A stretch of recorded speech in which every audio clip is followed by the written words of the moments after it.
Good morning, good afternoon, good evening, wherever you are joining this from. This is another episode. This is another episode of Safety Moment with Waliola.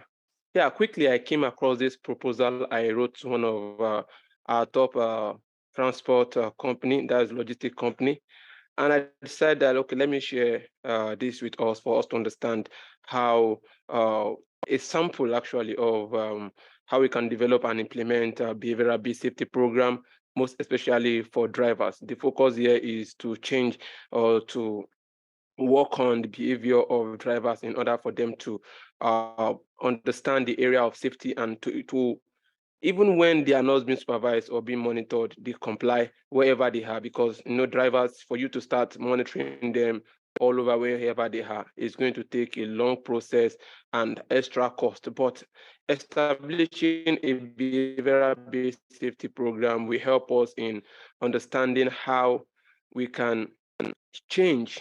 I don't want to use the word change, but it's actually a way to to create a framework that the workers, the drivers will walk along in terms of how they approach issues and how they behave in the public space and even when they are not being supervised. So I came across this proposal. I said, let me just share it with my colleagues for us to have an overview. You can also drop it in the comment section if there are additions that you think we need to have. The first thing when you have this kind of proposal is to give a brief introduction of the behavioral obesity program, which is a process by which organizations, that is the drivers for this purpose, and the management to evaluate their own behaviors and communicate with one another about safety issues. Along the line,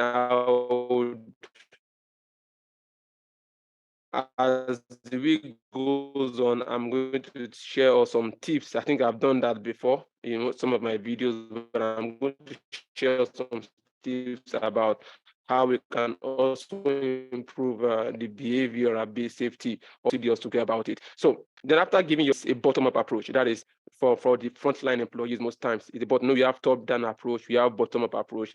There are some things that has to come from the top downward, and there are some things that has to come from the bottom downwards. Most times the two are very important, but when it comes to specific trainings, for example, for drivers, for cleaners, for technicians, for operators, most times it comes bottom up because they are the area of focus, and and the support can only come top down when it comes to the management, to the leaders, top down approach for them to create the system, create an enabling environment for us to practice behavioral based safety and every other thing. Then from there, you go to the processes that you want to use to implement, that you want to use, the processes you have put in place that you want to use to establish your behavioral based safety program, which will involve incorporate different processes aimed at improving the employee safety culture and understanding safety as a value and not just a priority.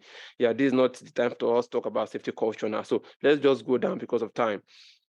So the first thing is your documentation process. Documentation is very, very important when it comes to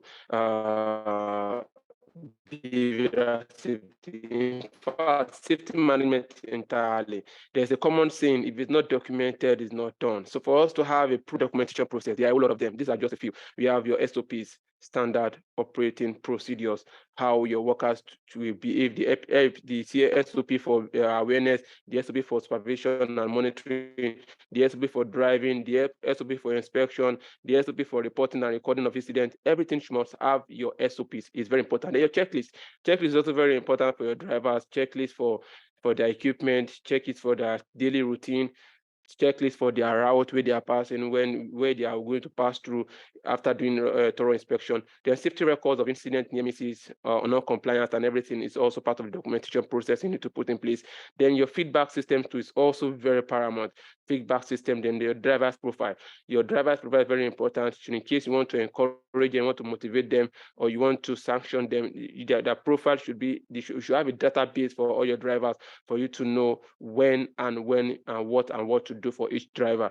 If you don't have a profile, it is going to be much more tedious for you to carry out your behavioral safety program. Then after that one, you should also look at the area of supervision and monitoring process. How do you want to supervise them? What are the routes of supervision and monitoring?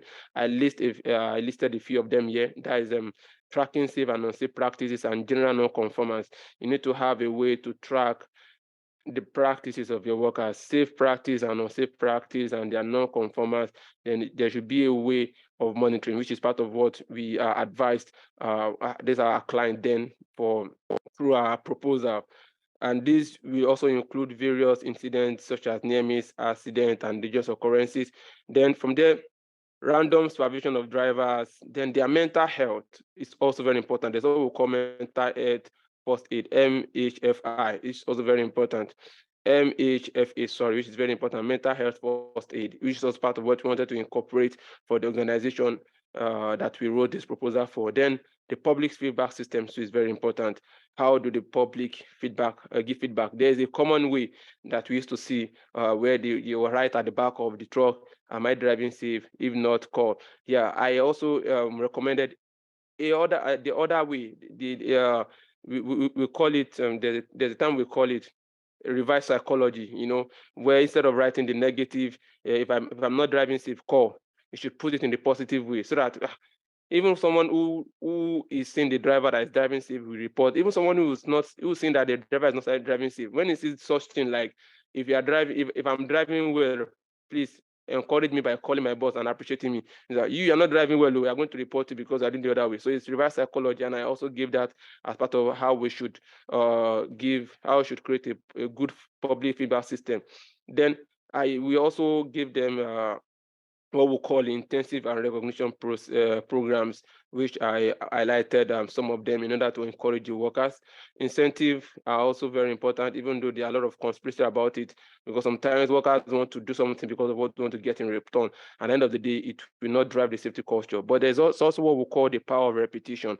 When they start doing something as a result of the incentive they are getting, and they get used to doing that kind of a thing, it will get to a time even when they are not beginning anything, it has become part of them. So at the early stage, incentive and recognition program is always very important. Just like the way our kids, when they do something good, what do? We give them sweet, we give them, oh, good, you are reading, good boy, you are reading, you are having A's, you are having good results in school, you are passing your exam. By the time they grow up a long time, even when you don't give them anything, it will become part of them. And that is part of what incentive and recognition program does. So another aspect we also talk about is training, which is very important. We talk about training. You need to train them regularly on safe driving, defensive driving, and every other thing that has to do with their mental health and their personal life. You need to put a touch of their personal life into your training so that they will know that you are not only concerned about the job, you're also concerned about their own personal well-being, which will motivate them to also always want to work more. Then awareness is very, very important. We create a space for awareness to promote the positive behaviors that we want. Once in a while,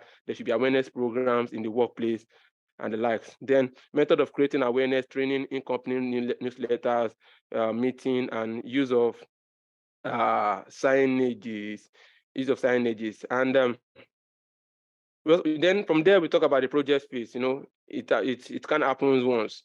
The planning phase must be there. When we implement is there. Then when you review and audit, in order to ensure that there's continuous compliance and there's review and addition and subtraction division, and in order to ensure that things are going on well with regards to your proposal. So then the project duration was given for us to implement this, and we reach the conclusion. This is a sample of how you can actually draft your behavioral-based safety program for organization.